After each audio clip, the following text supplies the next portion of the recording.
So I want to continue on my Elisha series. In fact, I was just looking at the timetable towards Passover. So my goal is really to finish it off. But I just want to reiterate, right? Next week we don't have a gathering, but we have the unshakable course. This year we don't really have that many courses because we understand that a lot of people, you have assignment to do. We don't want to burden you with too many things. So you want to take whatever opportunity there is for deliverance, for apostolic training. You will not always have the same opportunity. This is what I want to say, okay? So if you are able to, then you want to do it. So today, I want to continue, and we're at part 6 already. Now, let me just show you what we've been doing, right? We started off by saying that, look, Elisha, of course, is a very, very interesting person, but he was called just like that, out of nowhere, all of a sudden. Then we talk about his double portion, which really is the key theme for this whole series. The double portion, not only the double miracles, but it's the apostolic prophetic. So in fact, recently I was just reminded, long ago, Apostle Werner gave me a prophetic words about writing books, okay? And anyway, I haven't written any books. But one of the things that really, I was just listening to it again, is when you write the first one, then the next one will come just like that. So very often when we wanted to do something and we kind of drag our feet around, if we start to do the first one, then the subsequent one will come. But anyway, I was thinking about this because all the things that I wanted to teach, the topics that are close to my heart, talking about alignment, about remote mentoring and things like that, it's all kind of represented by Elisha's life, So I really felt like, when I finish this series, maybe this can be a book, okay? So anyway, then starting the year off, right, we talk about restoration of the apostolic, 2 Kings 6, right, the axe head, and then crossing Jordan. Then we talk about him being a national prophet, saving nation. I mean, he is just a man of adventure, right? So then the last time we talk about this, we talk about the 5 marketplace miracles. Of course, one of the most outstanding, the raising of the son of the Shunammite. So today I want to talk about, how he is moving along national affairs. I mean, when you look around, there are so many things happening all around the world, right? There are so many things happening even within our country. How can God use us, right? So very, very quickly again, quick recap. Remember, we are focusing, the double part is the apostolic prophetic. And the good news is the Spirit of God is making it available to the church today. So who are the church? Us, right? Everyone who accept Jesus as Lord and Savior, you are part of the ecclesia. We are the church. It is available. The other thing about Elisha that we have to understand, and very, very different from all the other Old Testament prophets, is he is an apostolic prototype. What do we mean by that? That means he focused on the needs of the sphere. So he basically moved across the 7 mountains, but especially, of course, the governmental mountain, the business mountain, the religion mountain. So he saw what is needed, and he went to help the people.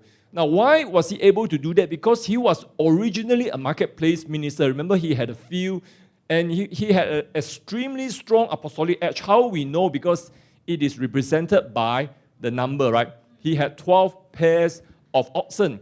12 is an apostolic number, because the first collection of apostles, 12 of them, right? Then, of course, he was involved in all parts of the 7 mountains, but especially the geopolitical situation. And the backdrop really is the Israel-Judah-Syrian war. And right now, you're looking at all the war that is happening around. I don't know if you read news or not. There is like a war over Iran. And I think 70% of their leadership are gone already. So these are the kind of things that if we don't understand what God is doing from the Word of God, we will struggle to understand what He is doing right now. So every time we talk about history, don't switch off. Okay? I know a lot of you are like, I don't want to talk about history because Malaysian history is so boring. But nevertheless, that is one of the things that will cause your prophetic switch to open up. So you need to allow God to teach you from the Word, and then you'll be able to see the natural more easily. Then, of course, the last thing about him is he was we always talk about Elijah, the master, being the forerunner of Jesus, right? A bit like John the Baptist. But Elisha himself is more like Jesus in terms of what he did, in terms of their temperament, the way they deal with people. So anyway, we want to talk about threading. Basically, when you look at national affairs, there are many, many things. How do we get involved? And so we start off with the first question. Why was Elijah able? Now, thread means you get involved. Threading, when you want to use a needle and a string, you need to put the needle into the hole, right? For some people, it's very easy. For some people, it's like super hard, right? And especially when you get older, you get your eyes not so good already. You can't really put the thing in. So this is what we're talking about. How do you get yourself involved with national things? Now you have to remember that his mentor, his master, Elijah himself, was deeply involved with the geopolitical affairs of Israel because he had a personal battle. Elijah's assignment is to destroy house of Ahab. Now, by the way, Ahab is actually, from the political, from the secular point of view, he is actually very, very smart because he really functioned like the emperor of China. He has 100 sons. 100 sons, like 35 official one and 60 plus unofficial one. So it's like, that's why later on you see God had to kill every single one of them to kill the line because he somehow he studied. Actually, maybe he didn't learn from China. Maybe he learned from Solomon. Okay, and so anyway, this is a great battle. Then look at Elisha. He provided a solution right at the beginning, 2 Kings 3, when Israel, Judah, and a few went to attack Moab. They almost got killed. So Elisha came and provided a solution. So that kind of put him up there, and people began to recognize that, hey, this is a prophet that has the ability to be involved with national affairs. Then the next thing you have to look at it, again, this is a historical context. Syria, also known as Aram, was an instrument used by God to judge house of Ahab. So sometimes you see God will use other godless people to judge whatever he wants to judge. But here's the thing about Elisha. He acted as a buffer. You know what is a buffer or not? It's like in New Testament, it is said that Holy Spirit is a restrainer of evil. So sometimes God will cause certain people from the ecclesia to restrain evil. We can't fully stop evil, but here, for example, in this land, if we step into our role, we can diminish the impact of evil, but bit by bit. So that's one of the things that he was doing. He was able to do that. That's why God will put him into different parts of national affairs. Then, of course, finally, why was he able to do it? Because he was originally a marketplace person. That's why I'm really interested in this character, because we are all marketplace people, right? So we don't have any full-time minister here, right? So he also trained and mentored other marketplace prophets. Later, I think the next part or the last part, I'll talk about it, because he is very good at, you go and prophesy, you go and anoint someone. That's really something that he did very, very well. He always assigned people. So some of you are assigner, you like to assign people. And the thing about his assignment is he caused them to function outside the traditional priest and Levitical structure. And this is what we're doing. We are functioning outside the traditional denomination, right? And that's why some people look at what we're doing and think we're crazy, right? But that is exactly what God is doing. He is decentralizing the ecclesia because he doesn't want us to stuck in the religious structure of priest and Levitical structure, just like in the days of Elisha. So these are the reasons why he was able to do all these things. So I want to talk about 4 stories now.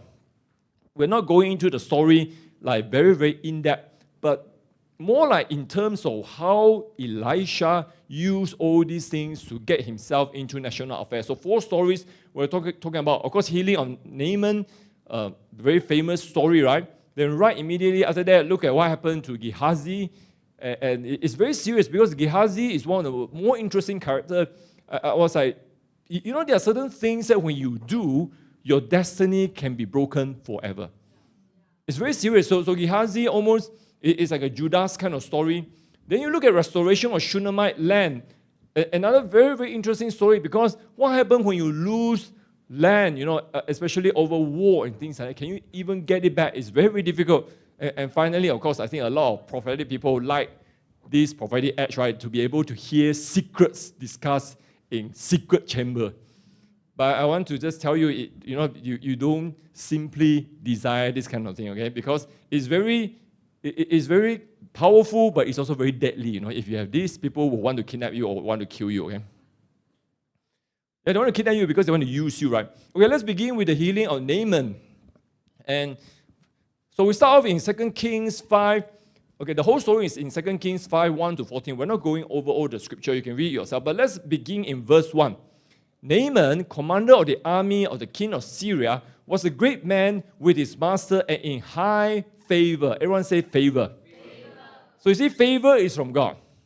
Even for the enemy of Israel. Why we know? Because the next line says, because by him the Lord had given victory to Syria. God can appoint anyone he wants. And he was a mighty man of valor, but here's the thing, he was a leper. So with this, we see that it's very clear Lord had given victory to Syria. Now, why Syria? Because remember, the first motion of removing the house of Ahab was killed by Syrian. So God used Syria to judge the house of Ahab. So then, of course, Syria was powerful, many reasons, but one of them was Naaman, okay? So you could call him a trump card, right? So, if you play like Joker card or whatever, you play a game, there are just certain units that are just unfair, And when they come, it's game over.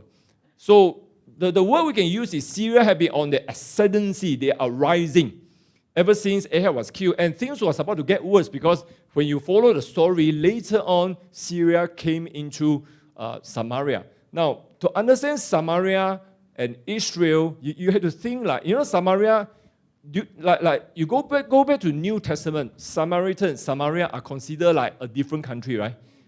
But do you know that they were originally part of Israel? They were part of the tribes. So it's like you imagine a country, suddenly you have certain people say, oh, we don't want to be part of this country anymore. So you put enough time, 300, 400, 500 years, they become a separate nation. But during this time, Samaria was the war theater. And probably that war caused all the bad feeling to manifest 400, 500, 600 years later.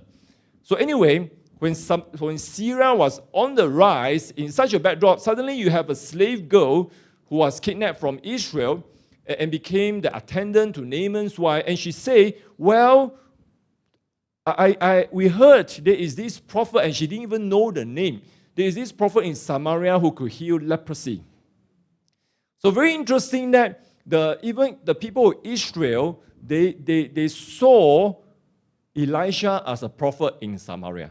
Because remember, Samaria at the time is like a hot zone. It's like you have two countries fighting, and that's like the DMZ, those kind of dangerous zone. So he's like, oh, this prophet there, and he could heal leprosy.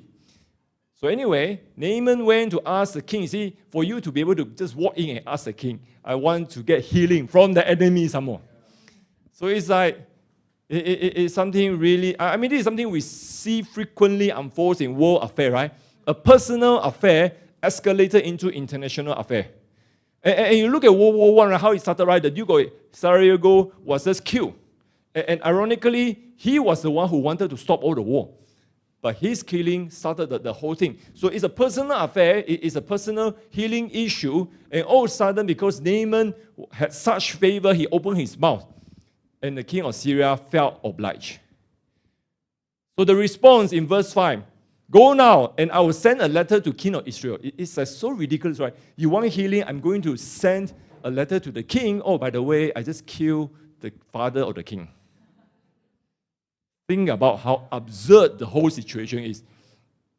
Then, of course, it's still a favor, It still comes with a sizable payment of silver and gold. It's I think based on the measurement, about 50 pounds of silver and sufficient gold coin. It is a sizable payment for healing, okay? Now, if you're paying tribute to nation, if you're paying to surrender and don't attack me, of course, that's not enough money. But just one payment for healing is considered a lot. At that time, Israel's king, Ahab's son, Jehoram, actually Israel and Judah at that time, they're really bizarre, they have, both Israel and Judah have two kings, same name, Ahaziah. They have two kings, same name, Jehoram. Around the same time. It's like, oh, King John of France, and this is King John of England. It's like so ridiculous, right? But anyway, just a side note. That's why if you read 2 Kings, you may get confused because these two names are both king of Israel and Judah. But anyway, this is King Jehoram, son of Ahab. That's why sometimes if you're confused, you should say son of. So the Daya and Indian got it right? Sometimes you have to mention son of who or daughter of who. Now, why was he unhappy? He was very frustrated. He even tore his clothes, right? Because I think two reasons. First, nobody on his side could heal. I mean, he has all the false prophets. Remember how his father died? All the prophets said, you go, you win. Then he go and die. Then he knew already none of them could be trusted. Then, of course, the other thing is, he fears Syria will use this excuse because if they don't want to heal Naaman, they will come and attack. If Naaman was not cured, also attack. So he's like in a very bad situation. So he was very unhappy. And here's the thing, when he was unhappy, I don't know what's the communication system like, but all of a sudden, the Bible says Elisha heard about it. And he said, get Naaman, come and see me. I mean, this guy is really something, right? It's like the kings are fighting, a war is about to happen, and he's like, just come. I'm not going to them. They come to my house. So anyway, to cut the long story short, Naaman came, right? And Elisha prescribed a method of healing that insulted Naaman's sense of pride. You see, that's the thing when it comes to healing or any kind of deliverance. Don't have such a religious spirit.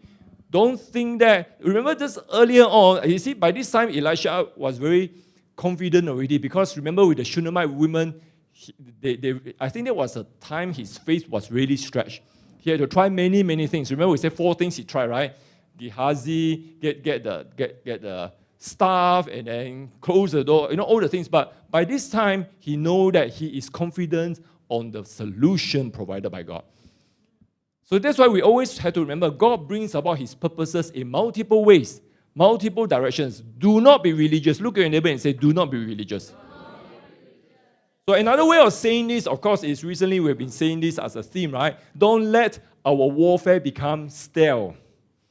That means don't do the same thing. And I just find that very true, right? I mean, if you keep doing the same thing, it doesn't work. Maybe it's time to try something else. It's okay.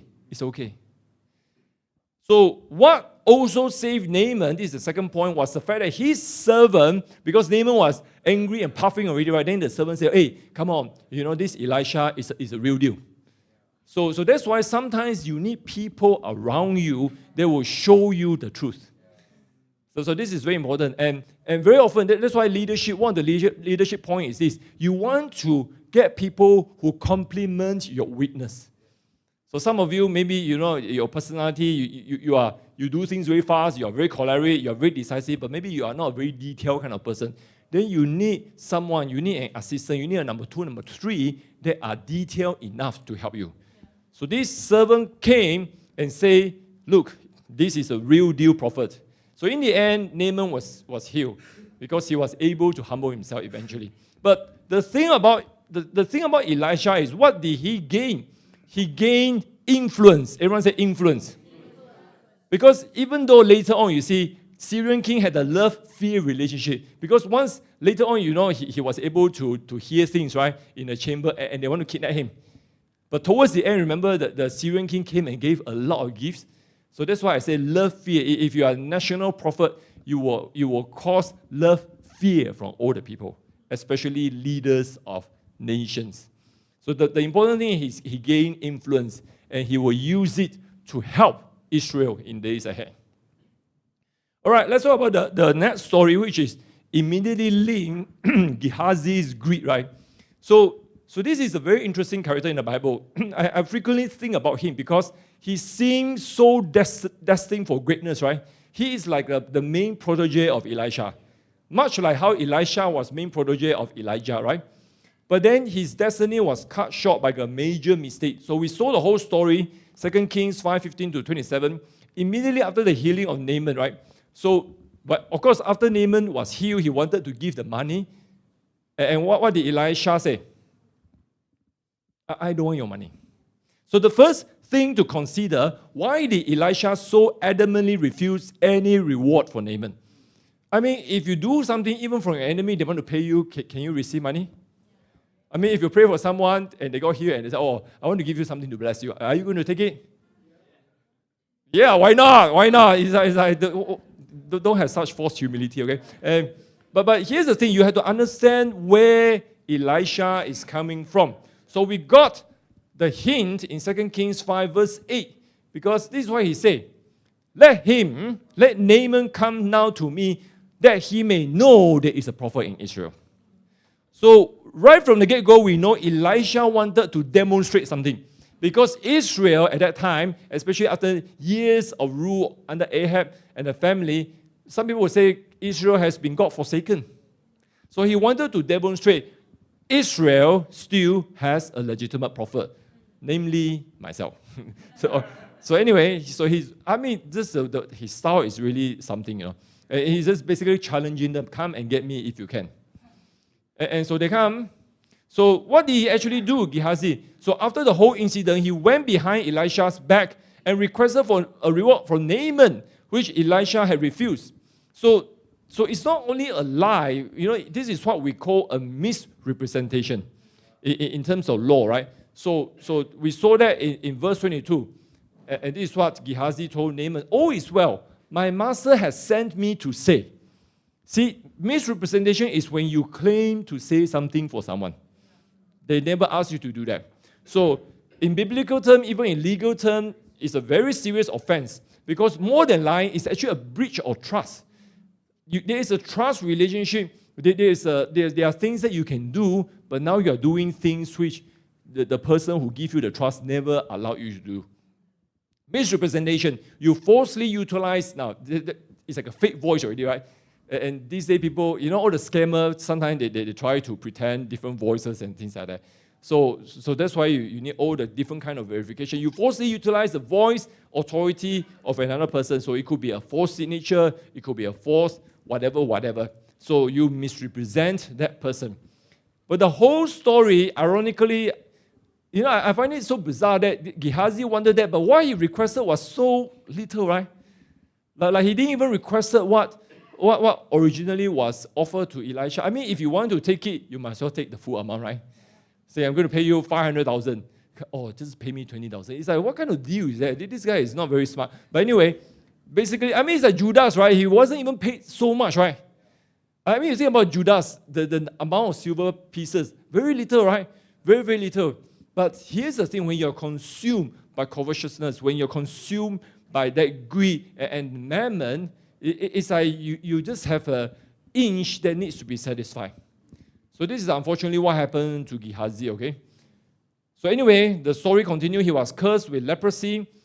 And this is not a normal leprosy because it's extended as a generational curse. Now, of course, some of us, we have, you know all these things, and maybe you have forefathers who did certain bad things. Now, the thing about generational curse is that if you are in a generation that is aware and you're willing to repent, you're willing to turn back, you can break that curse. So you're not bound by that. But why generational curse has power and impact is because subsequent generation never try to break it. So that's why some people say, oh, it's not fair. Well, I often think about people like Gehazi, people like Judas, could they repent? I mean, you think about someone like Moses, David, Peter. In terms of external things, they also did almost as bad, right? I mean, you have two murderers and another Peter. I don't know how you call Peter. Okay, he is like special kind. But here's the thing. I think in the end, it's the heart. God looks at the heart. So anyway, we already sing verse 27 is the final part. So he went out from his presence a leper. See, when you look at this, my interpretation is he was removed as Elisha's assistant permanently. Everyone say permanently. And their relationship ended. So that's why there are times that if we do certain mistake, then it cannot, restoration is not really possible. And we are not here to make judgment what kind of things fall into this category, but we know that there are many, many biblical examples. Okay? So we come back to the national affairs. When we deal with national affairs, actually any issues, we have to remember who is the principal, who is the boss, who is the one giving you the authority to do things. That's why these days you see, right? I mean, you see a lot of, especially in government, in political realm, where a lot of people try to undermine their boss. There's always just a political game and things like that. But for us, if we are in any mountain, we have to remember that we have to respect, because that is how authority flows. So the act of misrepresentation for self-gain in this instance is very, very serious. So for Gehazi, it was enough to cost his destiny. So I already mentioned the issue is not about receiving gifts. You can receive gifts. You have to make a judgment, because later on we saw Elisha did receive gifts from Syria towards the end. See, but it is about line drawn. You know, Elisha was very convinced he doesn't want anything because he just wants to demonstrate that there is still a prophet in Israel. So he's not concerned about that. So if the principle is not concerned about that, then those of us who are under that, we have to learn the act of submission. So this is one of the things for us to remember, because there would come a time when God calls you into national affair business, He will place you with very powerful men and women. You have to know how to behave, how to thread the line. All right, the next story, I mean, is kind of linked. This is many, many years later, because this is, in fact, the last time we even hear Gehazi, right? So in this portion, we jump forward a few years into, so after that, you have the Syrian war, and then God began to cause Elisha to prophesy that there will be famine, right, for 7 years, right? So in that context, Elisha began to advise the same Shunammite, remember the Shunammite woman who provided a room for him as a first fruit, the same Shunammite woman that he prophesied, and she was able to have a son, and then the son died, and it was resurrected. Remember the last time we talked about that? So now he came and said, well, there will be famine, and I advise you to sojourn. Sojourn basically means be a wanderer to a land outside Israel for 7 years. Because Shunem is just at the border of Syria. So it's like the war is happening, you better go. So sometimes, that's why sometimes prophetic word is very, very practical one. I always remember this story, right? Some of you know the story also. Robert Heiler, at one time, he got into financial problem, cannot pay his debt. So he went to ask Chuck, what should I do? So you expect some kind of supernatural thing, right? Tomorrow God will send you gold or whatever. And the prophet says, sell your house. Not what I want to hear. So, but anyway, to cut the long story short, after he sold the house, he was able to get a better house at a cheaper price. So that's the thing, that sometimes you have to go through the process, 7 years. So because the Shunammite trusted Elisha, they have a track record already, she did that. So after 7 years, she came back. And now she went back to the king. By the way, it's still Jehoram. Very, very interesting, the same king. To appeal for the return of a house and land. See, this is, let me tell you how difficult it is. You imagine we have World War II, you have some land, and Japanese came and took over your stuff, and then they left, and British came, and then you got independence, and you say, oh, I used to stay there. Okay, can I get my house back? You know how almost impossible it is. This is what we call national restitution. See, after war, after a lot of things, and this is why it's being fought right now between the East and the West. And so great wisdom and discernment is needed. How do you go about that? So we start the story in 2 Kings 8, verse 4. Now the king was talking with Gehazi, the servant of the man of God. Now, some people say, oh, is he still servant of God? No, actually, I think he has been removed. So there are two ways to look at this, okay? One will be, actually, he was removed already, but he has such a long history with Elisha that even the king is wanting to consult him. Because the king said, tell me all the great things that Elisha had done. So Gehazi already removed, but they have a long history. You think about the Shunammite woman's son, right? That Elisha trusted Gehazi to go and heal him the first round. So that means they must have some substantial history. So anyway, it's just like, I think Gehazi is just like, oh, I really had no money already, so I can become consultant, okay? Consultant to the king. So I'm sure he was paid something just to tell his experience. Because you see, even to the king of Israel, to the king of Syria, to the king of Judah, Elisha seems like so mythical, right? Like so beyond them. So this is something really quite amazing, right? And some people describe Elisha like a one-man army prophet. He really wrecked the nations all by himself. So let's come back to the Shunammite women restoration. Why is this restoration significant? Because when Elisha prophesied the famine, he did not expressly promise restoration, but it was hinted. Why we know? In verse 1, 2 Kings 8:1. Arise, depart from your household, sojourn wherever you can, for the Lord has called for a famine, and it will come upon the land for 7 years. Now, did Elisha say you will get back what you lose? No, he didn't, but you see a clue here. What is the clue? The clue here is the limitation or time frame of the curse, which means there is an end point. That means, it's a bit like the exile, 70 years exile. And all of a sudden, Daniel is like, oh, it's time's up. We should do something. And Daniel went into the kind of intense intercession, and a few years later, Cyrus became king. You know what I'm trying to say or not? So when you see there is an end point, it is our job to intercede and to act out so that we move out from that season of curse. So that is actually a restoration promise, but it's not said directly. So that's why, like the Shunammite woman, we have to be bold to step out of a season of lack and curse. So after 7 years, she came back. And because remember, she was a prominent woman.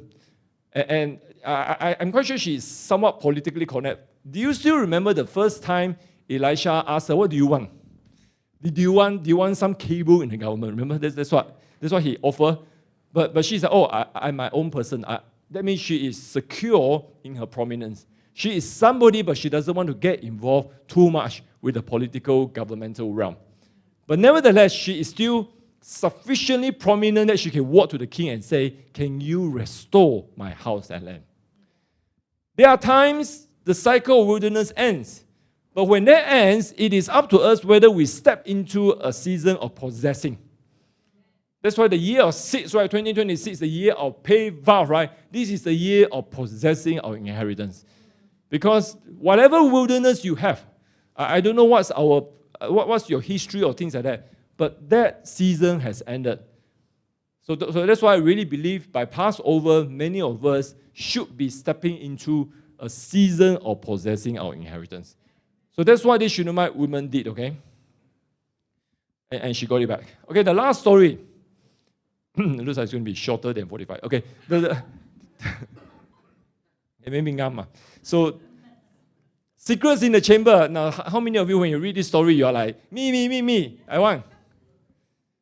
2 Kings 6, 8 to 8, I tell you, it's very dangerous. Kind of remind me last time, Muhyiddin, right? Muhyiddin last time talked about the Christian conspiracy. And you remember what he said? Sanga bahaya. So it's the same thing. If you want this, my only comment to you is sanga bahaya.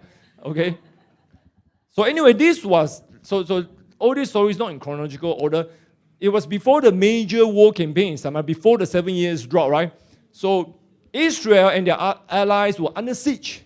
Because remember, Syria was on the ascendancy, they were on the way up. And everyone else, so from time to time, now by the way, do you remember who is the king of Judah at the time? Jehoshaphat, right? Jehoshaphat was a good king, but ultimately relatively useless, okay? So he wasn't able to do much. Because when God wants to judge the house of Ahab, the judgment will come. So you just have to do whatever you can, right? So in verses 6, 8 to 10, this is what we saw. Now the king of Aram was making war against Israel, saying, in such and such a place shall be my camp. But the man of God, who is this man of God? Elisha, right? Send word.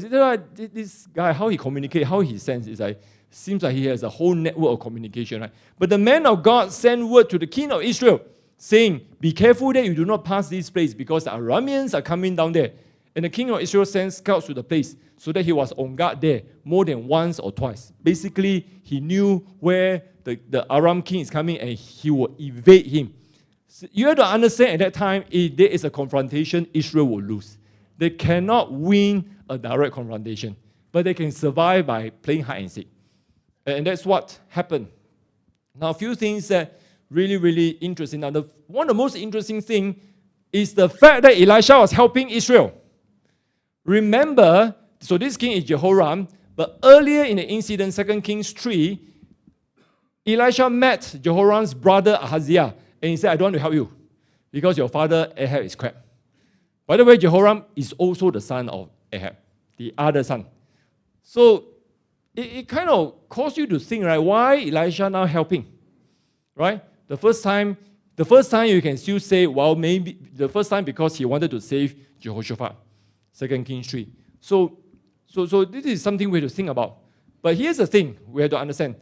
He was not just helping Israel as a nation. He was actually helping the king of Israel, who was son of Ahab. But anyway, I think when you look at this, it's really at the end of the day, God has his own timing. And he's causing Elisha to be a restrainer of evil. Okay. So anyway, when the Syrian king found out, he was angry, right? And he even said, "Who betrayed me?" Actually, that's such a stupid question to ask. Right? I mean, it's like your own advisor, who betrayed me? Who will even confess? Right? So it's like maybe it's more like a slam the table kind of thing. But one advisor did reply in verse 12, "No, my lord, the king, but Elisha, the prophet who is in Israel, tells the king of Israel the words you speak in your bedroom." Actually, the next thing I'm thinking is, how do you know? How do you know he knows? I don't think he can hear. I think it's maybe somebody from the camp of Israel. Now, by the way, you some of you know yesterday, right? Yesterday, Israel and US attacked Iran. By the way, do you know why they attacked Iran so early? Actually, I am quite convinced they wanted to attack them on Purim, okay? But a bit earlier, because the official account is they heard that Iran wants to attack first, so we attack first. I mean, it's kind of funny, but the top leadership of Iran, because it's wiped out just like that, they didn't think they can launch the attack so quickly. But anyway, that's the thing, right? I think later on they found out, somebody from the camp of Israel say, well, we know that the Syrian king is going to be here, and here. So he got angry. But anyway, the details not so important. The important thing is Elisha helped them and caused a strong vexation. See, this is the kind of prophetic edge. That's why I say just now. It's desirable. Anyone wants it? Hey, if you have this kind of thing, I tell you, you'll be so desirable. Your prophetic gift will be so desirable. You'll be recruited by all the Iranian, the Russian, the Chinese, and the American will all try to hire you, okay? So, highly desirable, but dangerous. See, so later on, because remember, Syrian is already the most powerful nation at that time. In verse 13, go and see where he is, so that I may send men and take him. See, when you hear this kind of verse, it is highly subjective, highly interpretable, right? What do you mean by take him? If he is cooperating, treat him like a royalty. If he doesn't want to come, kill him. This is my own commentary. So he wanted to seize Elisha for his own use, failing which he will have Elisha killed. I think that's quite obvious, right? So then they found out that he was in Dothan, a city that was just within Israel's border. And Syrians sent a massive army with chariots surrounded him. I mean, you know this story, right? So early in the morning, Elisha's attendant, so now you see the attendant no name already because Gehazi has been kicked out already, right? So saw the encircling army and reported the precarious is a very bad situation. This is exactly why sangat bahaya, okay? So you do all this kind of thing, and the next thing is you have all the special force trying to capture you. So if you are the attendant, you'll be quite alarmed, right? Just a small city and you're surrounded. So today we're about to see one of the most impressive apostolic prophetic combination because you see, we understand the prophetic very well, right? What is the prophetic? The prophetic edge is you listen to secrets in chamber. That's like high level, right? I mean, that's almost as high level as Daniel's interpretation of dream, right? Because that interpretation is very, very difficult, more difficult than Joseph. Tell me the dream also. So if somebody say, tell me the dream also, I think half of us will be like, shaky, right? So this is the prophetic. So we see the prophets of old. They are very prophetic. But here's the difference. Elisha also demonstrated an incredible apostolic edge because he was able to move into spiritual warfare. Everyone say spiritual warfare. Spiritual warfare is an apostolic function. Verse 16 and 17. Do not be afraid, for those who are with us are greater than those who are with them. And then, really, and the Lord opened the servant's eye and he saw, behold, the mountain was full of horses and chariots of fire all around Elisha. Not only normal chariots of fire, okay? It's like the same chariots that took his master away. See, then from here, he proceeded to exercise his apostolic authority. What did he do? Verse 18, Elisha prayed to the Lord and said, please strike these people with blindness. So God, struck them with blindness in accordance with the word of Elisha. Didn't say, send your angels, if you want to strike them. No, strike them. So it shows that he knows the will of God. See, apostolic, how do you make apostolic decree? You have to have confidence that it is the will of God. That's why the apostolic cannot work without the prophetic. So sometimes you have an external prophet, but a lot of time, the apostolic person must also hear from God directly. By the way, this applies to everything in your healing, in your evangelism, in your pastoring, in teaching, everything. You have to hear from God. And then you exercise your authority. What we can see from this part is Elisha conducted direct spiritual warfare. It's not even like, God, you send your angels or things like that. It's direct spiritual warfare. He took them to Samaria, the whole army, and they were at the mercy of the king of Israel. And remember, Jehoram said, okay, what do you want? It's very interesting that Ahaziah and Jehoram, they hated Elisha so much, but they call him father, right? So, oh, my father, what do you want me to do? Beat them and then release them. And you can imagine Jehoram is like, no, this is my one chance to kill. But he was bound by the word. But anyway, this changed the whole scenario because the war theater now shifted to Samaria, outside Israel. It prevented Syrians' direct assault to Israel for a while, but Jehoram would later become bitter and angry. So later on, the next story, you see that when he went to... Because Samaria is very tricky at that time. Samaria is like they wanted to be out from Israel already, but still under Israel. So it's a bit like some of our countries here want to be out, right? But still together. And so later on, remember, he went there and he saw the women in Samaria and said, King of Israel, give me your son. I want to eat your son. Because today I eat my son first. Then he was very angry and then he blamed Elisha. It's all your fault because you didn't kill them. But that's the thing. You know why Syrian was preserved? Because house of Ahab not fully judged yet. All right, let's conclude. See, Jesus said you will hear a war and you will hear rumors of war. I mean, we are not only hearing rumors of war, there's actual war happening right now, right? But here's the thing very, very important for us as ecclesia. We have to be careful to discern the agenda of God.